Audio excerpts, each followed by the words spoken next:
gbogbo ẹ̀yin ìmáàmù ilẹ̀ Yorùbá tó kù níbo lẹ wà ẹ jáde tó kí ló dé èwo ní tẹ́ ń ṣe bí ọmọ Ísírẹ́lì ẹ jáde tó látọ̀yọ́ wọ́n ti sọ̀rọ̀ jáde láti Ìbàdàn ìmáàmù Ìbàdàn níbo lẹ wà ẹ̀yin náà sọ̀rọ̀ sókè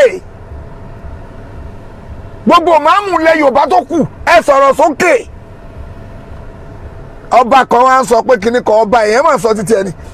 fídíò tí ẹ wò tán yẹn mo fẹ́ mú ẹ̀kúnrẹ́rẹ́ rẹ̀ wá fún yín tí mo sì fẹ́ kẹ́ farabalẹ̀ kẹ́ jẹ́ ká jọ gbọ́ kí ẹ gbọ́ láti bẹ̀rẹ̀ títí dé parí tẹ́ bá wá gbọ́ tán kí wọ́n á mú èrò àti òye àwọn ọmọ orílẹ̀-èdè Nàìjíríà kí wọ́n á mú èrò àti òye àwọn ọmọ Yorùbá kí wọ́n á mú wá fún yín ṣùgbọ́n ẹ gbọ́dọ̀ gbọ́ tán kí ẹ̀yin náà lè bá a mọ òótọ́ ẹ̀yin náà máa sọ sí i kó lè bá a yé yín ẹ jẹ́ á gbọ́.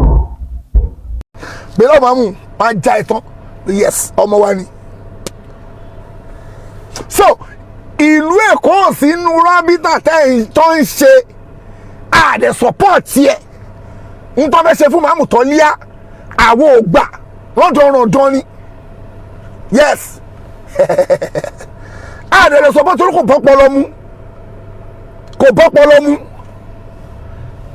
kò bọ́pọ̀ lọ mú ẹ̀yin ìmáàmù stéètì tó kù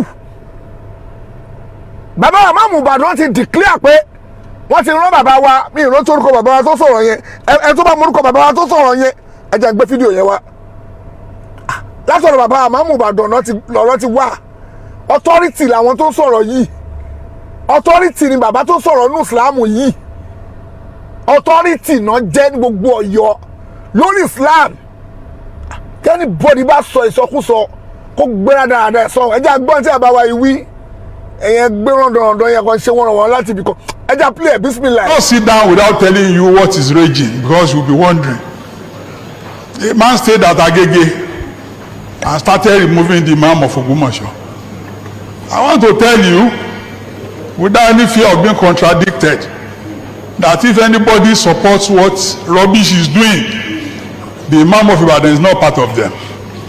He was not at that meeting. People are calling me, hey, where was the chief Imam of Ibadan?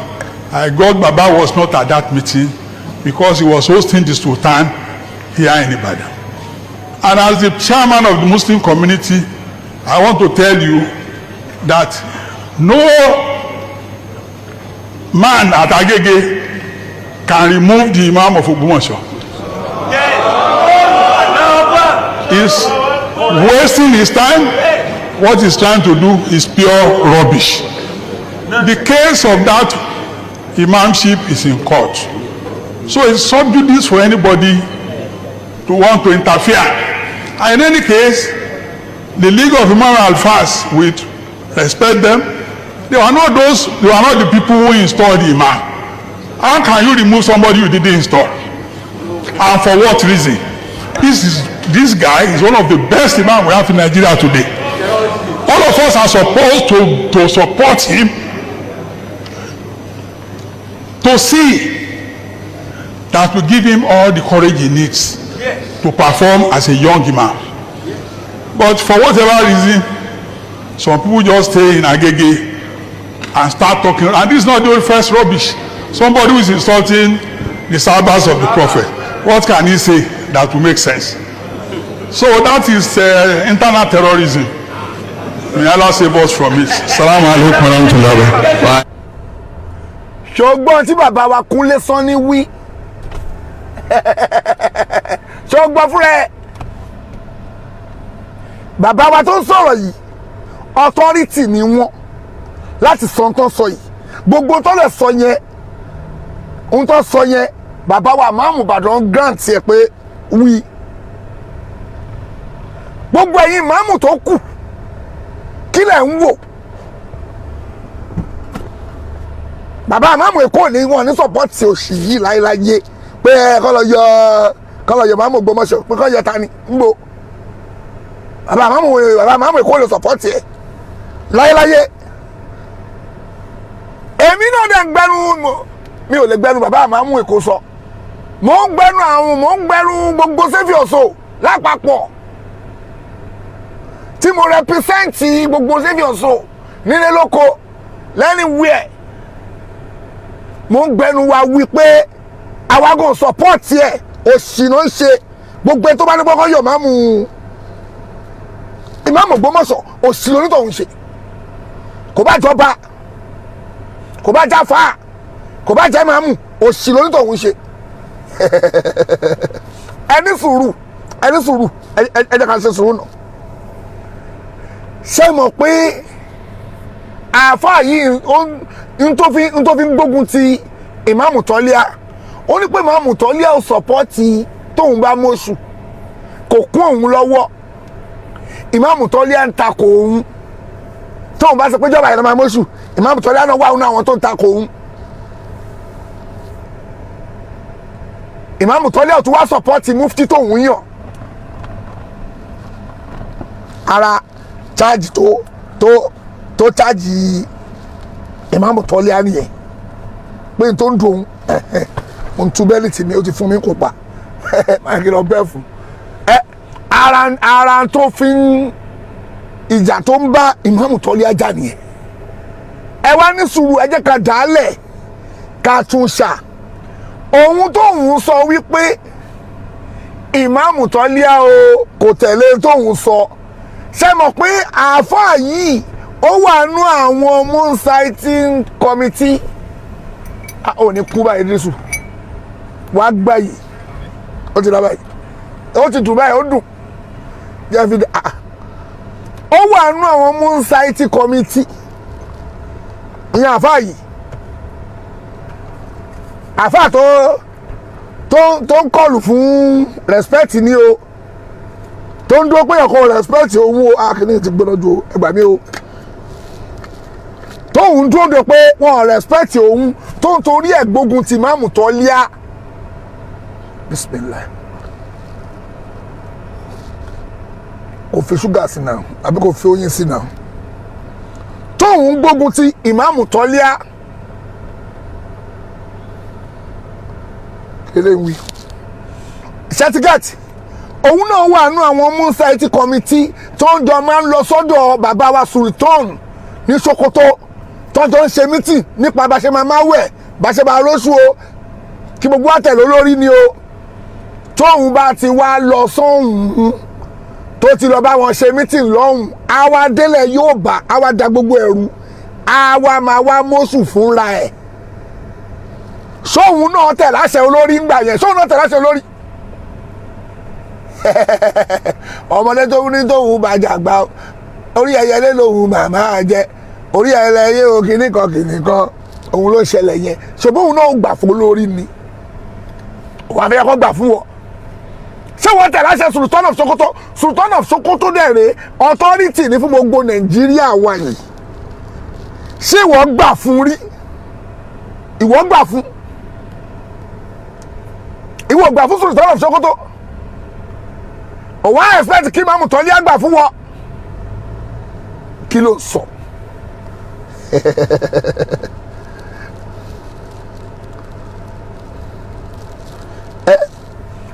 ìwọ gbà fún Sultan of Sokoto ó ń takò Sultan of Sokoto ó wá ní kí Imam tọ́líà gbà fún wọn ṣé possible ṣá ṣé possible kan gbà fún ẹ èèyàn kan ní gbà fún tó ń sọ àfolórí búẹ̀dà èmi mà kọ́ mọ́ sọ ètò ọlọ́run mà ní ṣé wò ó takò lórí bismillah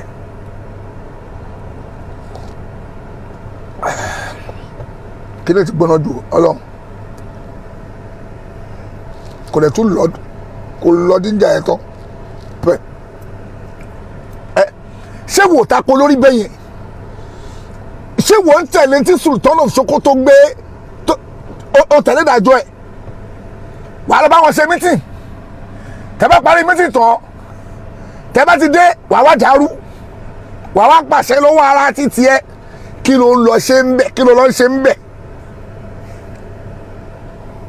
ẹ̀yin èèyàn wa ní 80s 70s sí 80s lọ́hùn sí 80s ṣé mọ̀ pé nílẹ̀ Yorùbá àti gbogbo almost gbogbo Nàìjíríà àṣẹ tí Sultan of Sokoto bá pa òun ni gbogbo wa ń tẹ̀lé pátá ṣe pé àwọn èèyàn yìí náà dàrú lọ wò ó létí àwọn náà dàrú àwọn náà dàrú ní 80s láti 80s àwọn náà dàrú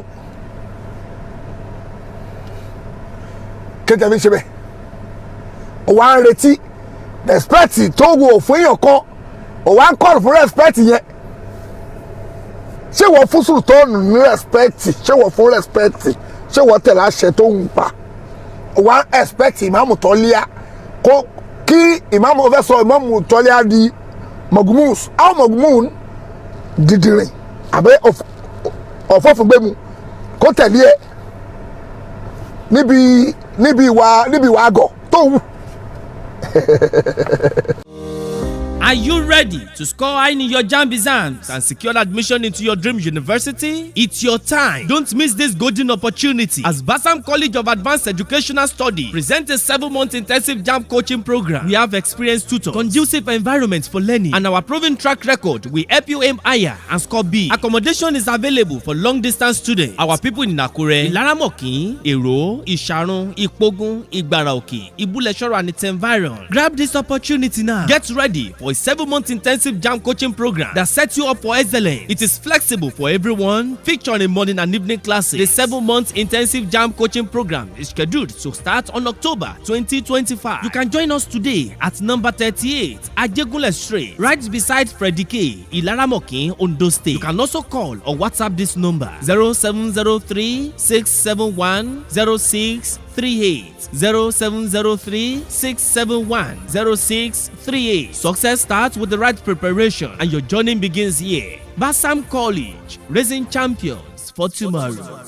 Kó tẹ̀lé ẹ no ẹ jẹ́ àgbélẹ̀ ìwọ tó hùwà tí ò da gbogbo àwọn nǹkan tó ń gbé lẹ̀ tí ò lọ ò wá ń wá káwa kan tẹ̀lé ẹ ṣáwọn tìtìrì tán tẹ̀lé ẹ ẹrù gbọ́ngbọ́n ohun tó fẹ́ jẹ lẹ́lòmíì wá nu wọn ṣá bisimilayi ntẹ́lómi fẹ́ jẹ ó wá rò pé tóun ò bá support aburú ọ jákujàku tó ń ṣe yẹn ayé òun ò lè dà kó dẹ̀ ní dá fún wọn wọ́n ti rora wọn pín àwọn tó ń tẹ̀lé ẹ tó gba ọlọ́àfáà tó ń tẹ̀lé ẹ wọ́n rora wọn pín pé kò lè dá fáwọn ọmọ torí ẹ̀ náà ṣe ń tẹ̀lé ẹ wọ́n púpọ̀ nu wọn ò gbé sáyé wọn bó ṣe rí dáadáa kọ̀ǹfàmù ni o púpọ̀ náà wà fáà tó rọ̀gbà yẹ ká ayé wọn bàjẹ́ báyìí wọ́n ṣe ń bàjẹ́ yẹn wọ́n máa ń tọrọ bára lẹ́yìn náà mo yàn ṣe búrọ́ọ̀kì púpọ̀ nu nọ́mbà gbogbo wọn ni tí mi ò fẹ́ máa gbé mọ́ pé ẹ kó sì lọ ẹ̀yin wèrè ọlọ́run bínú sí yèmí fún yín lówó kò lẹ́ni dáa fún yín àfáàyín ṣe jákujàku ẹ̀yin ń tọrọ owó lọ́wọ́ tèmi ẹ mọ̀ pé bínú ọlọ́run ló wà lórí ọlọ́run ní wùláyíkà yẹlẹ àánú wọn mọ̀ lọ́wù ẹ̀yin yẹn lèmi ọlọ́run ò ní jó dáa fún àwọn tó fòdodo sábẹ́ àwọn sọ sọ́n bẹ́ẹ̀ sòdodo tó bá kó bá bẹ́ẹ̀ sòdodo ó yẹ kó lé wọn dànù ni wọn bẹ́ẹ̀ sòdodo ọ̀rọ̀ láyé wọn ṣe ń bàjẹ́ ọlọ́run ní àwọn yẹn lòun ọlọ́run ní jó dáa fún ṣerú àwọn yẹn lè yẹ kí wọn máa fún lówó tọ́lọ́wọ́n bá ṣépèlè pé kò ní dáa fún wọn owó tí mi ò tiẹ̀ ní máa tó bá fún wọn èmi kọ́ get out kọ́ go away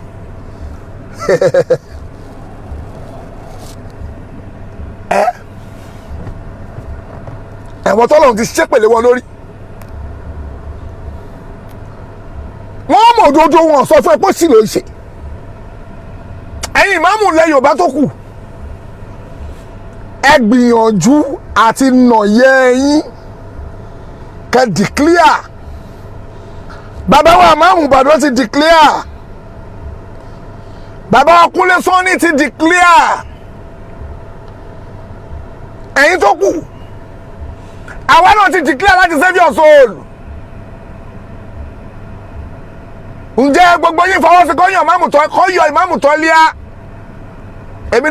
èmi ni agbẹnusọ gbogbo save your soul nílé lóko àti Amẹ́ríkà ní àti London ní wọ́n ti fẹ́ mufti save your soul náà fi mi jẹ èmi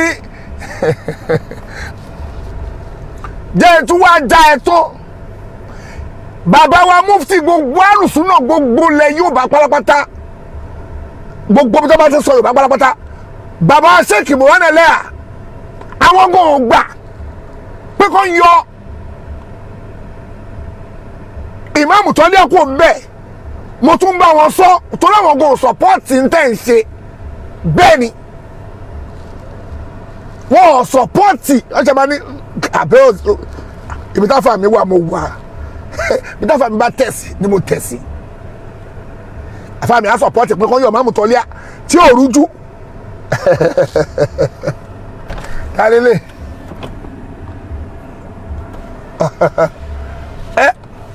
àfà mi support pé ìmáàmù tó lé kó máa lọ bẹ́ẹ̀ wọ́n send kìíní fídíò kan sí mi ṣé mo send kìíní sórí kò ṣe gbé wá sórí kìíní báyìí ni subhanallah wọ́n send fídíò kan sí mi bíi wákà báyìí ni wàhálà fún àmì lẹ́gbẹ̀ẹ́ ìmáàmù tó lé ìrọ̀rùn sọ fún mi pé seriously láyé yẹn má dọ̀rọ̀ ẹ̀ wò mọ́ kìíní ẹ̀ ṣóṣe play by yé. Ibi tọ́rọ̀ bá wà ní ẹgbẹ́ sí. Eba. Ẹni ẹgbẹ́ yẹn jẹ́ ó débi kádàrá ẹ̀yìn ló kù tẹ̀sí bàbá ẹ̀ sí. Bẹ́ẹ̀ni. Buhari ní fi gbogbo yín la rí. Buhari ní fi gbogbo yín la ní. Àbá mi rè é. Ọ̀ràn wa ní ògbà. Bẹ́ẹ̀ni. Wa láti ráyè òní ìbàjẹ́. Tó tó ọlọ́. Pé wá kàjọ kíyèsí tuntun dé wá gbà ẹ̀ jájọ jẹ́. Ọmọ tó jọ bá lọ pẹ̀lú òye lẹ̀bù yìí ò kí ń ṣe táwọn òpè. Ọ̀tá lẹ́nu. Yé jẹ́ tuntun gbọ́ wo ráfà mi ń bẹ̀ bàbá mufti rè bàbá wa ó rí bàbá wa mufti gbogbo àlùsùn náà bàbá Sheikh Abdul Majid Imoran Eleha gba tèmi ó gbọ́ ni bàbá wa Eleha gba tèmi ibi tó wà ni mo wà àwọn gan sọpọ́tì tálẹ̀ pé o ìmáàmù tó lé akọ́ máa bẹ́ tó lọ. bàbá wa rí. Ẹ̀dá ayé fi bá kan bọ̀ ọ̀nù. Bẹ́ẹ̀ni. Ibi tọ́rọ̀ bá wà ní ẹgbẹ́ sí. Bẹ́ẹ̀ni o. Ẹgbẹ́ yẹn jẹ́ ó débi kádàrá ẹ̀yìn ló kù tẹ̀sí bàbá ẹ̀ sí. Bẹ́ẹ̀ni. Buhari ní fi gbogbo yín la rí. Bẹ́ẹ̀ni. Buhari ní fi gbogbo yín la ní ìtọ́lọ́run wa ní ògbà. Káì. Wa láti ráyè òní ìbàjẹ́. Ọlọ́pẹ́ wá kàjọ kíyèsí tuntun dé wá gbà ẹ̀ jájọ jẹ́. Ọmọ tó jọ bá lọ pẹ̀lú òye lẹ̀bù yìí ò kí ń ṣe táwọn òpè. Ọ̀tá lẹ́nu. Bá jẹ́ kíkiní gùn jù báyìí lọ ta ló ṣe é báyìí wọ́n ń kọ́ tìrú nǹkan báyìí kékeré oh my God. What can you say that will make sense? Oh my God. Bàbá wa mufti gbogbo àlùsùn náà ibi tó wà nìyẹn ibi tó wà ni mo wà mo ń gbẹnu wọn sọ pé ìmáàmù tó lé o ibi tó wà la wà.